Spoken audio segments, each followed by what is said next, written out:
At first, the sight of so many bands and wheels and springs in constant motion was very frightful.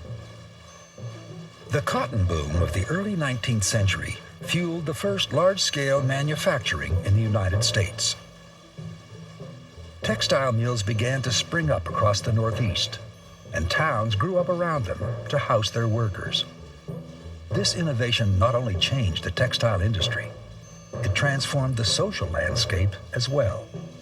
With the development of the carding machine, the spinning frame, and the power loom, and the growth of textile production in factory settings, we begin to see the birth of a female labor force. They're beginning to see possibilities.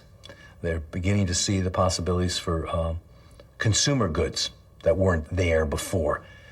They're beginning to have some questions about what the possibilities are in the countryside for them, whether or not there really are opportunities for them.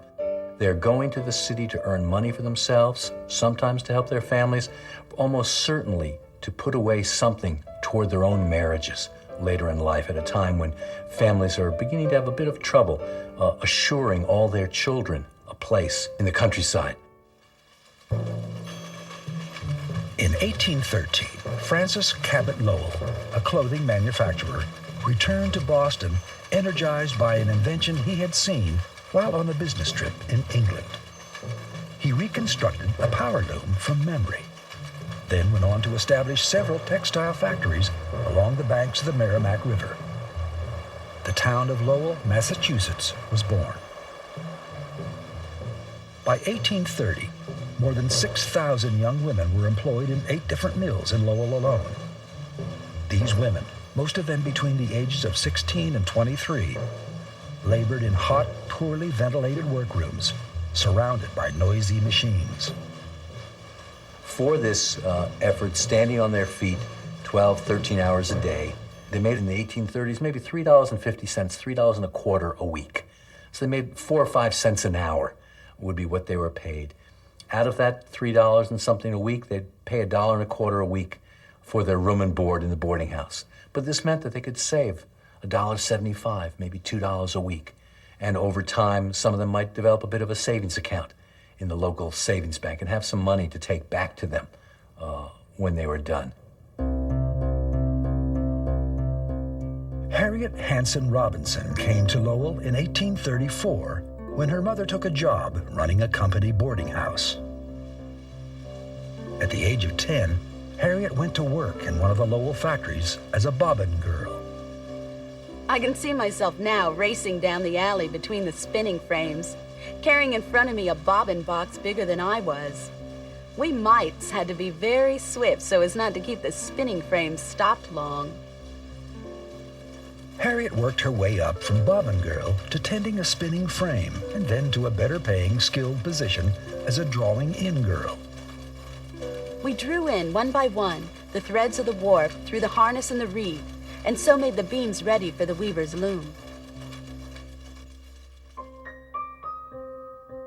In 1834 and 1836, the female workers banded together to protest attempts to lower their wages. When the day came on which the girls were to turn out, those in the upper rooms started first, and so many of them left that our mill was at once shut down. Then, when the girls in my room stood irresolute, I became impatient and started on ahead. I marched out and was followed by the others. But by 1840, the fledgling women's labor movement at Lowell was undercut by an increasing supply of immigrant workers. There was a ready supply of Irish immigrant workers to come into the mills. And as the Irish come into the mills more and more, you begin to see the mills changing character. As the mills grow between, let's say, the 1840s and 1860s, they don't tend to build as many boarding houses.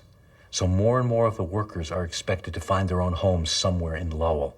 More and more of them come to Lowell as whole families, with the women working in the mills, perhaps the men working on canals or doing unskilled labor in Lowell, so that as the wages relatively go down and as the workforce is transformed from a rural migrant labor force to an immigrant labor force, what particularly distinguished Lowell from other places begins to disappear. In 1848, Harriet, at age 24, left her job in the mill to marry William Robinson, a Lowell newspaper editor. They remained in town. Many Lowell girls, having tasted city life, chose not to return to the hard rural existence of their parents.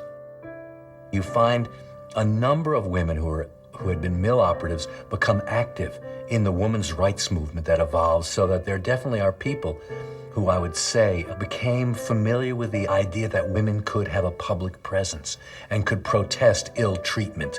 And they carried that over from the class issues that they first addressed while working in the mills to more political and social issues for women generally in American society.